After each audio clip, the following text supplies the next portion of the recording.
पुण्यामधल्या Porsche hit and run, Nagpur hit and run, Pune drugs racket, Mumbai hit and run प्रकरण, Ghatkopar hoarding दुर्घटना आणि आता बदलापूरमध्ये चिमुरड्यांवर अत्याचार अशा एकामागोमाग एक घटनांमधून पोलिसांच्या कार्यपद्धतीवर रोज नव्यानं प्रश्नचिन्ह निर्माण होते। गृह खात्याची हीच उदासीन भूमिका नराधमांना बळ देतेय का, हा सवाल मात्र राज्याच्या कानाकोपऱ्यातून उपस्थित करतोय।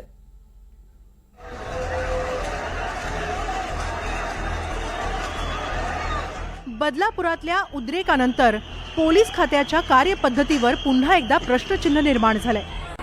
अवघ्या 3 वर्षांच्या 2 चिमुरड्यांना नराधमानं ओरबाडलं। शाळा प्रशासनाने त्या कृत्यावर पांघरून घातलं आणि पोलिसांनीही घडल्या प्रकाराकडे डोळेझाक केल्यामुळे पोलीस खातंही आता आरोपीच्या पिंजऱ्यात उभं आहे। बदलापूरकरांच्या उद्रेकानंतर गृहमंत्री देवेंद्र फडणवीसांनी कठोर कारवाईचं आश्वासन दिलंय।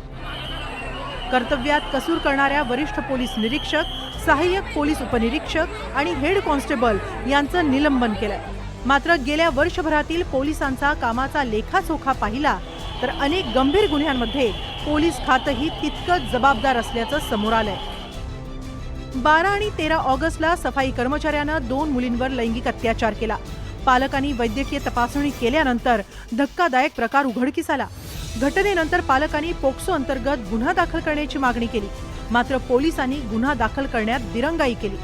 पीडित मुलीच्या नातेवाईकांना पोलीस स्टेशनला 12 तास वाट पाहावी लागली। पोलिसांनी पीडित मुलीच्या पालकांशी गैरवर्तन केल्याचाही नागरिकांचा आरोप आहे।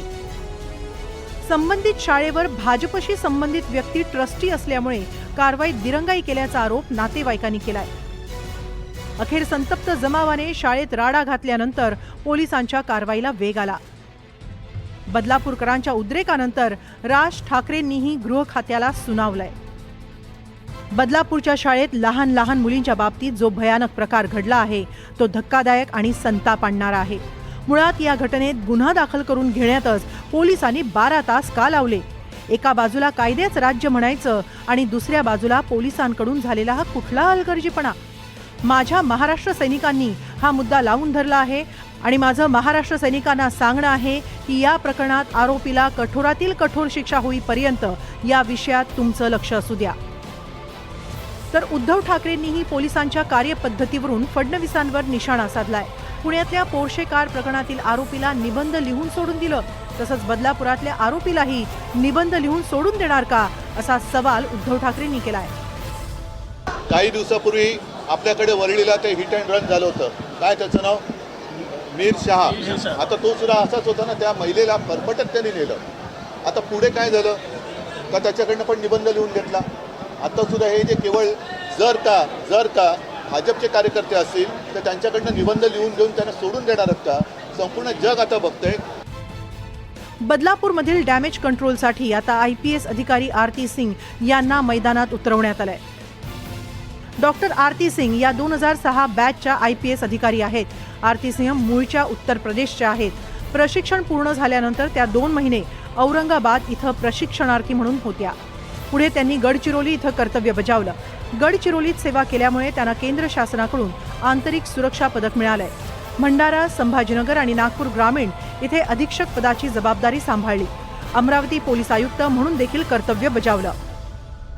पुणे हिट अँड रन प्रकरण, नागपूर हिट अँड रन प्रकरण, पुणे ड्रग्ज प्रकरण, मुंबई हिट अँड रन प्रकरण आणि त्यानंतर घडलेलं घाटकोपर होर्डिंग दुर्घटनेचं प्रकरण, संबंधित प्रकरणातील पोलिसांचं निलंबन देखील केलं जातं।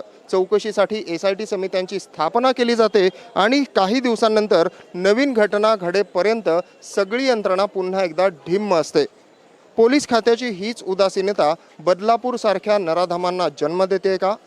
निनाद करमरकर, NDTV मराठी, बदलापूर।